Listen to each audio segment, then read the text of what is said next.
Welcome to the channel where all you gotta do, convert this to a fastback. And watch out for that wasp. Huh. Anyway, we'll make believe he's not there. Or she.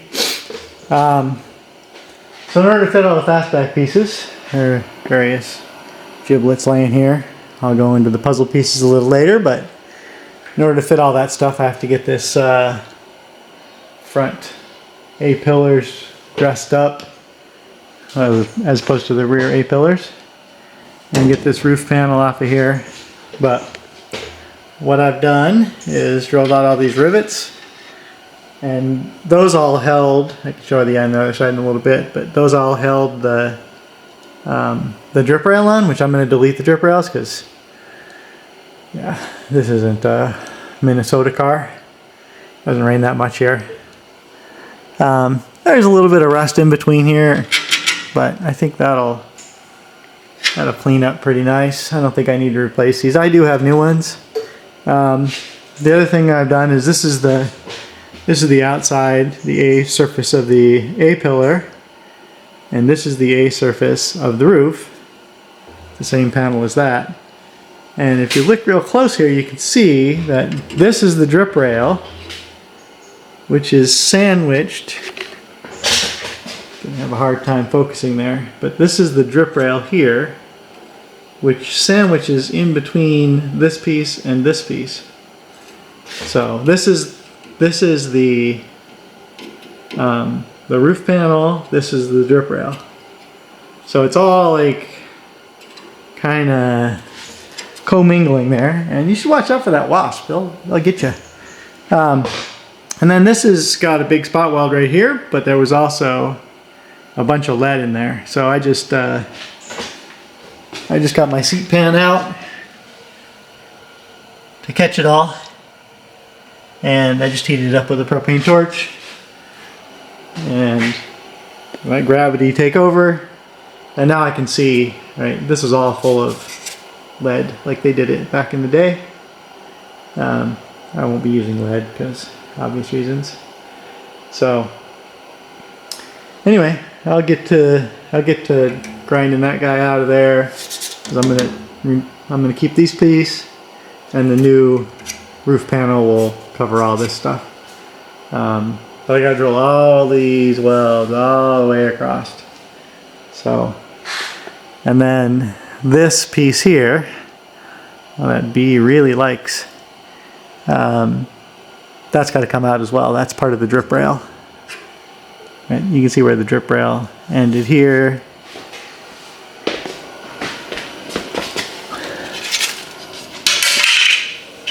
Yeah, another part of the lightweighting process, but yeah, this was in there like that. And this and this was all the same piece originally. So, anywho's, making progress. Slow, drilling all the rivets out, and then since I'm not putting new drip rails on, all this is going to be on A surface, right? This will be painted, visible. Yeah, so I'm gonna have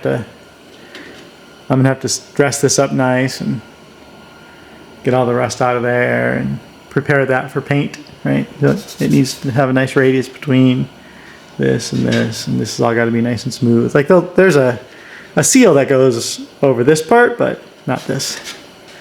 So anyway, that's where we're at. Okay, so maybe you can see this better now. So this is part of the drip rail. This is all the same piece as the drip rail. And this is the part of this roof panel here. And then, so this is all like sandwiched together, right? Because this has to be welded to this, and then the roof has to be welded to the drip rail. So it's just a convoluted, and then this is part of the thing that goes back yonder that way. So I still need to drill these spot welds out of here to get this piece off, because the new piece will come take that over. But yeah, so this is a convoluted mess. If you want to take this apart without fucking everything up, yeah, good luck. But it's also, you have to understand how it goes together before you can take it apart, right? So this I just need to grind this weld out of here, and then this thing will, and you can see there's nothing really much holding on. I'll grind this little weld out of there, and then this will fall off, and then same thing on the other side. Get this thing off, but this and this will stay. Right? Those are part of the, oh, sorry. This will stay. This will go away. Anyway, complicated, but not really. It's just sheet metal. Okay, back. I haven't knocked that piece off yet, but that's pretty easy. But started knocking these rivets out of here. Or why do I keep calling them rivets? They're splat welds. Since there's some rust sitting under here, it's pretty easy because you can just drill until you see little poofs of rust. As soon as you see little poofs of rust, that means it's broken through in one little area, and it just pops right off. So you just hit it with the air hammer, pops right off. So I'm about halfway across. I guess halfway is here. So I'm almost halfway across. I'm going to put the ladder down in there, the short person conversion kit, and finish it off. But I think I'm about halfway done. So yeah, this is, I don't know, maybe 2 hours into it, something like that. So it takes a little bit of time. I kind of fucked this up here, but I'll grind that out and put some MIG weld on there and clean it up. Nobody will ever see it. You know it's there. I know it's there, but nobody else will. Anyway, this is going fairly good, I'd say. Just I drill 3 or 4 welds out of there and then hit it with a hammer, because sometimes you can't see the welds, so you don't want to get too far down the rabbit hole. So I usually spot, face, and drill out like 3 or 4 of them, and then hit it with the air hammer, knock them out, and keep doing that. Rinse and repeat.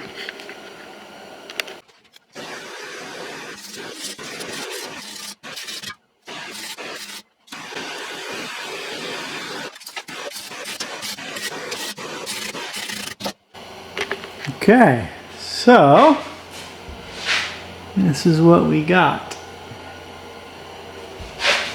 There's a little bit of surface rust here, which is a painted surface, but that's fine. I missed a little bit of lead here, but the rust is really not terrible. It's just surface rust. Let's go to the other side where there's a better light. Looks pretty much the same. Still need to clean these spot weld remnants off, but so yeah, got all those. I need to wire brush all that clean and put some primer on it. Wire brush all this, and then I'll probably coat the inside of this with some fancy paint. Keep that from rusting more. I mean, it's been 50 years and pretty much zero protection on it. It's still fine, right? So, but I'll know it's rusty in there. But overall, I think this looks fairly good. Now I just need to dress these spot welds. It's really interesting how random they put these welds. Like, every car is unique, I think. Not a good thing, but that's how they did it, by hand. Alright, so I think I'm just gonna dress up these, wire brush it, and then I'll clean this 300 pounds of garbage off the floor and put all my tools away, and then we'll start adding panels to it, because they should nest right into this guy here and the roof panel and all that stuff. So yeah, looking good. Okay, top of the morning. So my first order of business, I got this guy on. I would stand back farther. Some of you complained that I'm not zoomed out far enough. That's as far as it zooms.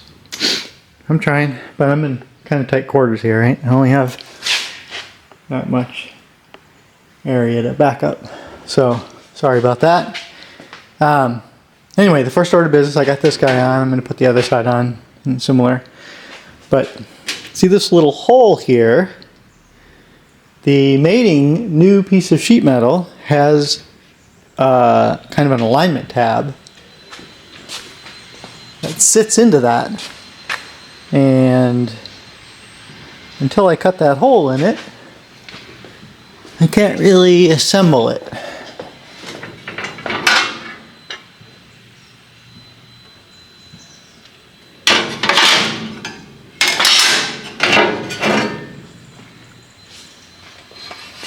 So this guy goes there-ish, but as you can see, that little guy doesn't fit the hole because it's full of brazing material and MIG weld and whatever. So go over to this side. You can see there's kind of a, you can kind of tell the oblong-y shape of it. So I'm just going to take a die grinder and make that oblong-y shape the same on both sides. I thought, being naive and all, that the new piece of sheet metal, which I'm not going to use, which is this guy, which actually replaces this part and this part. I was under the assumption that that would have the right size hole in it, but it doesn't.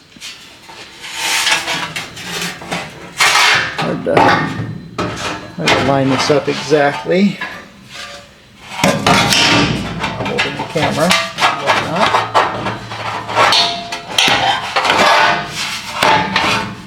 Stay. Alright.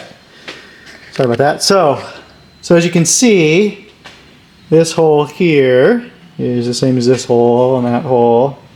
And this little slot is the same as that little slot. And this little hole here, same as this little hole here. But that hole doesn't exist. That hole should be right about here.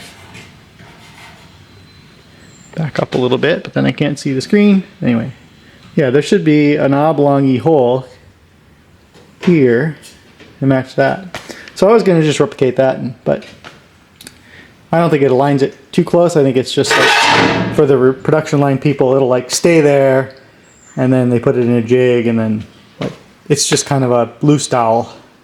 So I'm going to make it opened up so it's a loose dowel. Okay, so I ground that out to this tool here. It's what I think that's supposed to look like.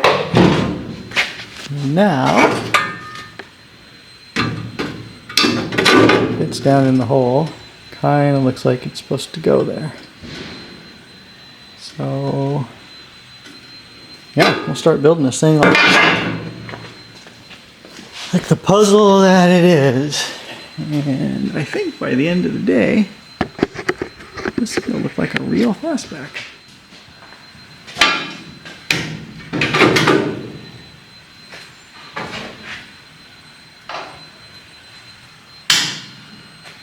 So I took measurements of this thing before I started.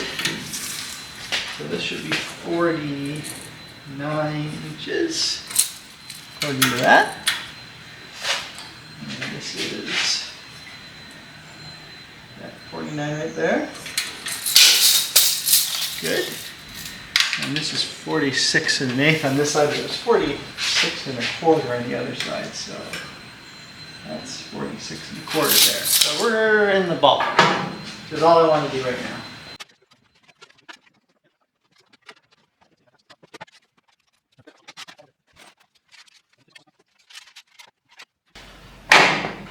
So this is how puzzle pieces go, right? You take it apart, put it back together, you change something, take it apart, put it back together.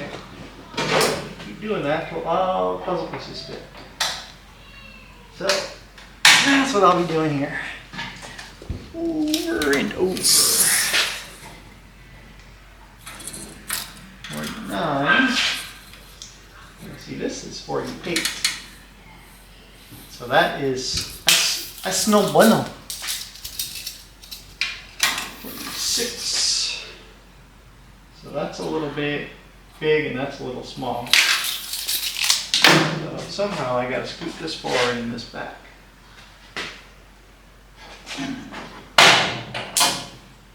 Somehow.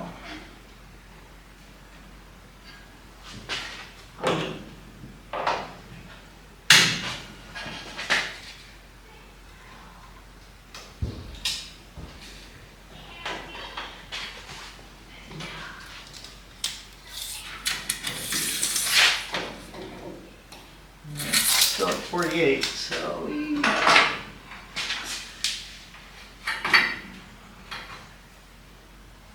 got some potential issues here.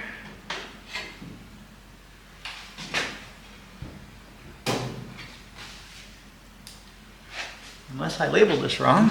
Check the other side, but very sure that was the same. 8 and 5/8. We'll put the door on here and make sure we're good before we lock any of this stuff in, but yeah, it might be 48 and 3/8. So I guess we're still in the plus or minus 3/8 of an inch tolerance. So we'll make believe that's good. I'm not particularly happy with it.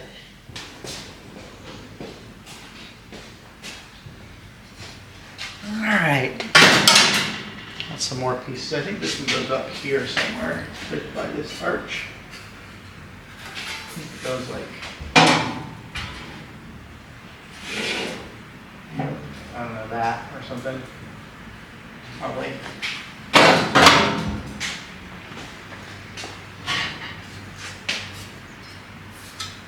No idea. I'm thinking in here somewhere. Something.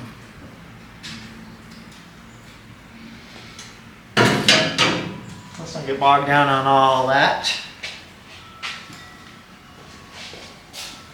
We'll science it out. How hard could it be?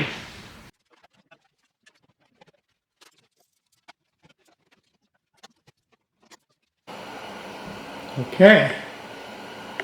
So, this is what I wanted to accomplish today, and I did. And it's only, I don't know, 2:30. I'm fast. No, not really.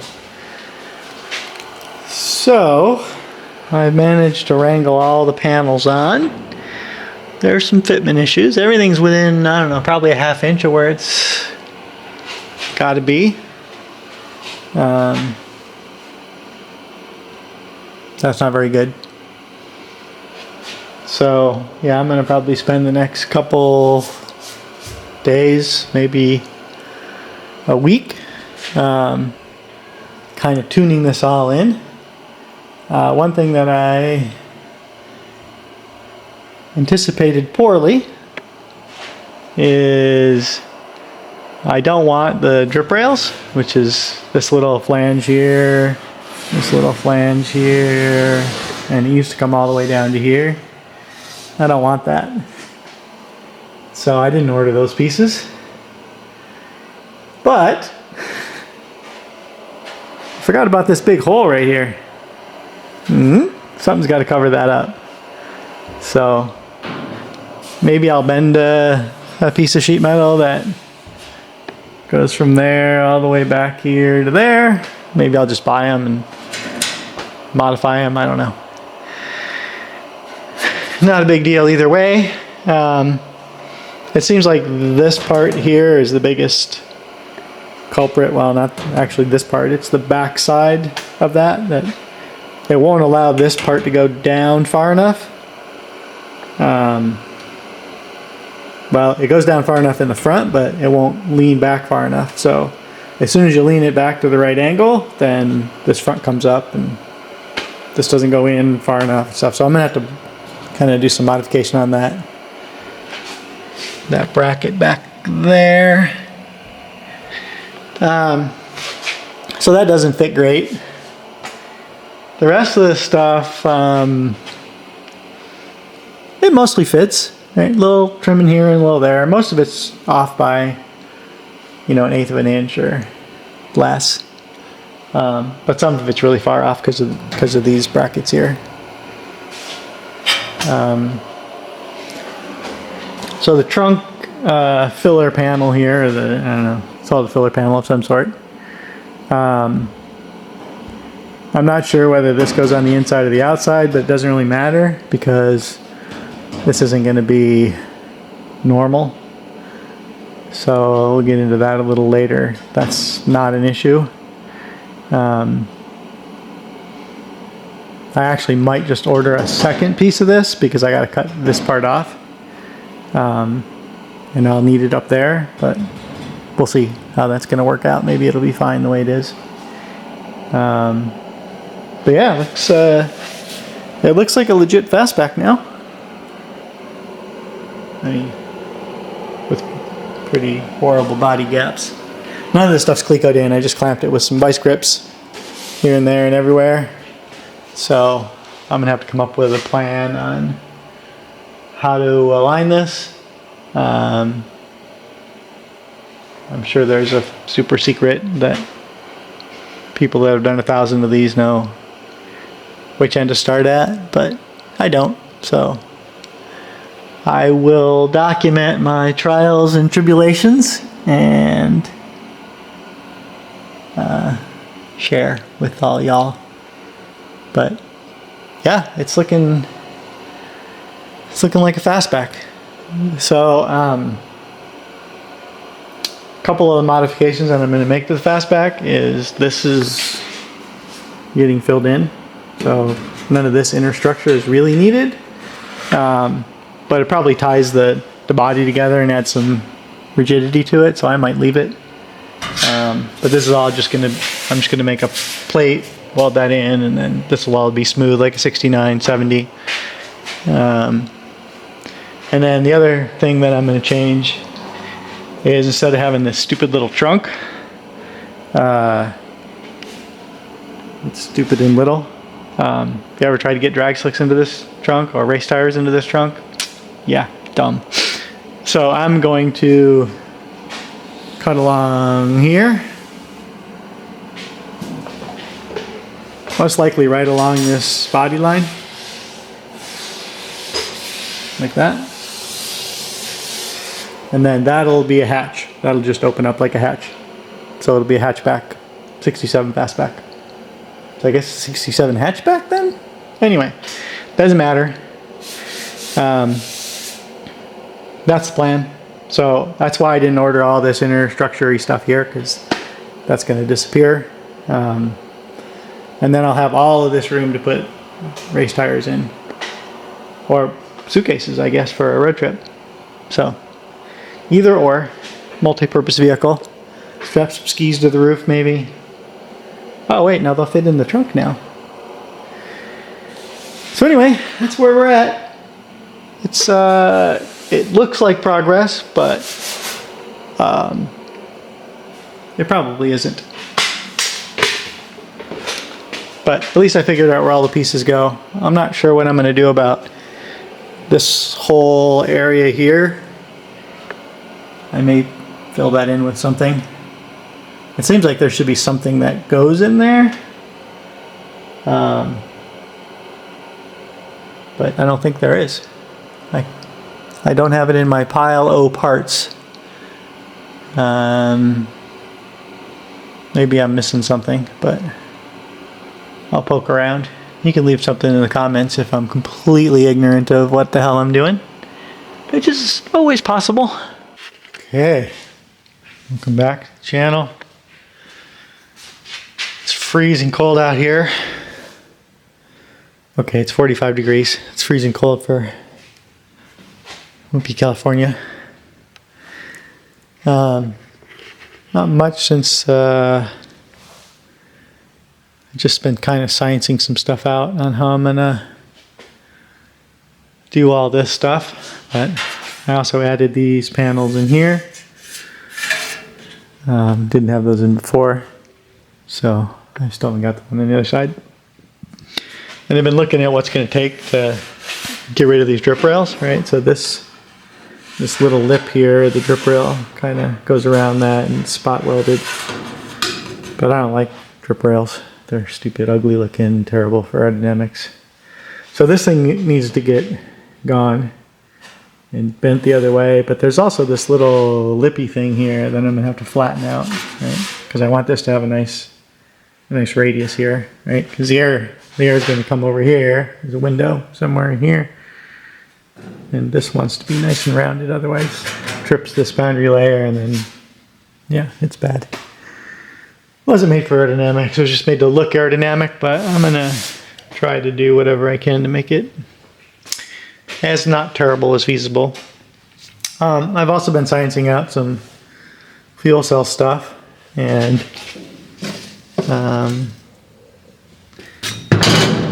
my previous plan was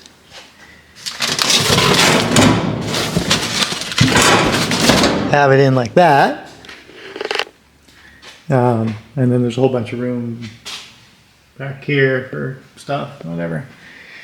The problem with that is the fuel cell that I want to use either has the outlet here or here, and of course you can flip it around whichever way you want, but that makes it a challenge to get the fuel from where the door is going to be, here-ish, to there.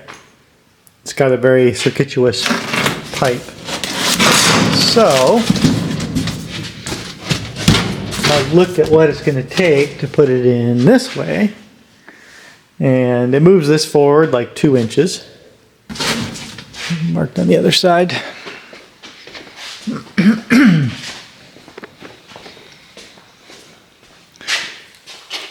So this is where the front of the cell is if I put it with the side inlet, so I just have a direct pipe straight from that filler under the scoop down to that. And I have some elevation. As you can see, it's got, I don't know, 5 inches or so of gravity feed. I don't want to have to jack the side of the car up to fill the oil or to fill the fuel up. So anyway, the side inlet was here, and then without any modification to that back there, the rear inlet would be here. So it's 2 1/4 inches farther forward, which I think is fine. That seat's not going to need to go back that far. I'm not 8 foot tall, and I doubt anybody that's 8 foot tall is going to be driving this thing. So don't really need the area behind the seat to have a lot of clearance to that. I'm not going to be putting briefcases and shit back there probably. So I think I changed my plan a little bit. The one thing that did have to be altered to make that work was the mini tubs were going to be 3.5 inches moved in, and I'm going to have to change that to 3, which it looks like I have still plenty of room to fit the 315s or even probably 335s, depending on what I do for camber change on the suspension geometry, which I still have to science out. I got to pull that. I got to pull that stuff out of the BMW and take a look at it, but yeah, that's my limit right there. Otherwise, if this thing just has to keep going farther and farther forward. Now I could put a little bumpy in there. I could put a dune localized in the inlet and the inner side of the wheel well, just to make it so I can make it wider in most places. And the place that's likely going to be a concern is at the top, right? As the wheel moves up, it camber change.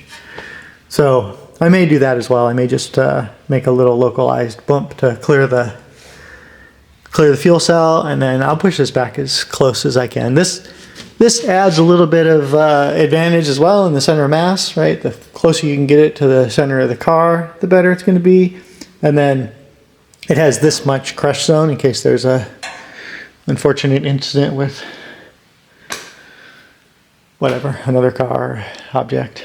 This has a lot more crush zone. It is a fuel cell, so I'm not too concerned about that, but if you cannot crunch it, it's obviously better. So today I think I mentioned earlier that I'm gonna spend the next 2 days or 2 weeks getting all these panels aligned. And I'm going to be pretty fussy about that. I've kind of been rethinking about this here as well. Not sure I did that right, but it's not a big deal. I may fold this piece. This still doesn't fit very good, but I may fold this piece up and then braze it in like it was originally. I'm not sure how that is supposed to be, but if I recall my brain correctly from when I had a fastback, this has a big braze material. I think it was like a lap joint here and a big kerfuffle looking thing. I'm not sure, but I don't like the kerfuffle looking thing, so I'll probably change that, which is not a big deal. This is my biggest concern. How am I gonna fix this? Whether I buy those drip rails and just modify them, I don't know. That might be the best way to do it. Right? It already comes, from here all the way up. It's a nice A surface to paint. I don't have to clean this all up super. So I might just do that. They're not that expensive, and that might be okay. I still have to do something with this though. This is poopy. It's gonna look like shit. So, anyways, that's where we're at today. I'm gonna take a bunch more measurements. I do have 3D model of all the lower parts, but I don't have of all this fastbacky stuff yet. So I'm just going to take some hand measurements, and then probably next week I'll go pick up some roll cage material. I've also scienced out how I'm going to tie the front of the frame, that thing there, to the back frame. So, and then how I'm going to clear it all with moving these tubs in 3 inches. So I think that I have that all worked out. I just need to get it into CAD. So I'm going to take some measurements today, and then go in the house where it's toasty warm and play on SolidWorks for the day while it's freezing out here. It's probably not really freezing, but every tool you pick up is 45 degrees, so it's not awesome. Anyway, that's where we're at. Thanks for watching. If you like this content and want more, subscribe, like, and share.